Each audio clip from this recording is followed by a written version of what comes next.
In Hinduism, the basis of all concepts about man and the world is the idea that our body is not just a physical substance, but has 5 sheaths, known as Pankakosha. The outer physical sheath is the Annamaya Kosha, the food sheath, and when a person dies, he leaves this Annamaya Kosha and for other koshas to go to other realms, depending on his karma.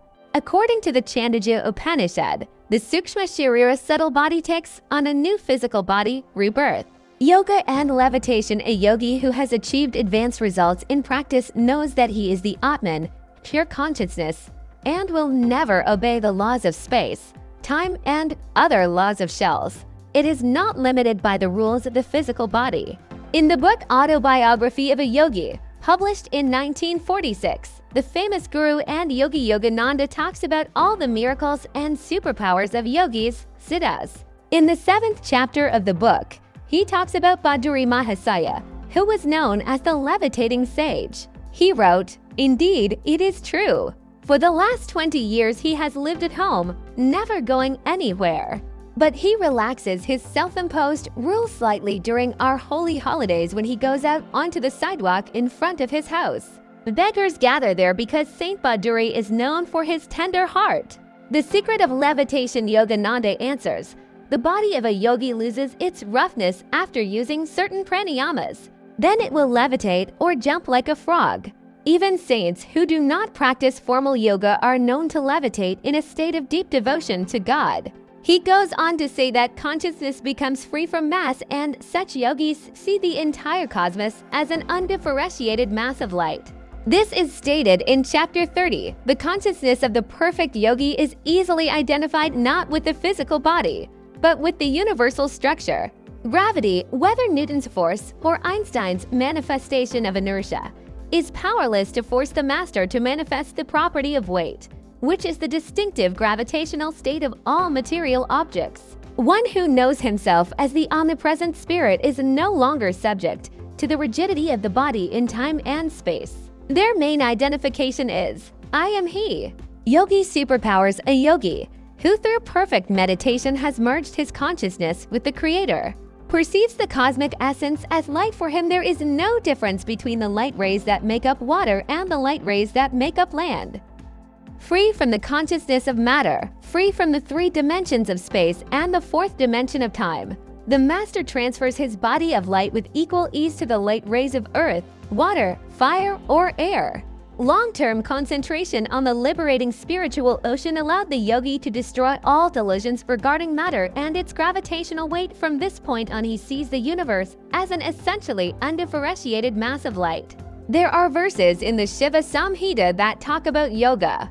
According to this text, in the first stage the yogi begins to sweat. At the same time, he rubs the body well so as not to lose dhatu. In the second stage the body trembles, and in the third stage it jumps like a frog. It is reported that with practice the yogi can even walk on air. The point at which he can rise into the air while remaining in Padmasana is known as Vayusiddhi, success in the air, and is said to destroy darkness in the world. Yogis can gain many abilities. Vakyasiddhi prophecy, the ability to move anywhere at will. Kamakari clairvoyance, Duradrishti clairaudience, Durasruti subtle vision, Sukshma drishti the ability to penetrate another's. Madhiparakaya ability to transform base metals into gold through excrement and urine, ability to become invisible and move in the air. Science and levitation. This phenomenon is proven by the scientific concept of superconductivity. Superconductivity is a phenomenon when the electrical resistance of materials becomes 0, usually at temperatures below 0 degrees Celsius. For example, cupric-perovskite materials can become superconductors at temperatures of -183 degrees Celsius. In superconductors, magnetic lines do not pass through them and can float in the air. In practice, this is demonstrated by using liquid nitrogen and a superconducting material, with the superconducting material floating in air. Perhaps when yogis float in the air, the same principle of superconductivity is at work. Mystical explanation. In Nyaneshwari, Rishi Nyaneshwar describes the power of Kundalini energy in the body. He states that the body becomes insanely cold when Kundalini drinks the blood and eats all the flesh. After this process, the body is restored and becomes new.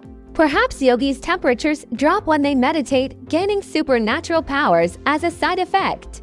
When they reach a certain level, their body becomes a superconductor. Gravity acts like a magnet that attracts us to the earth. But since the body becomes a superconductor, magnetic lines do not pass through it, and therefore the body can float in the air. Although this assumption is not a proven fact, it does offer an opportunity for science. However, it cannot be denied that the idea of yogis floating in the air is not a superstition.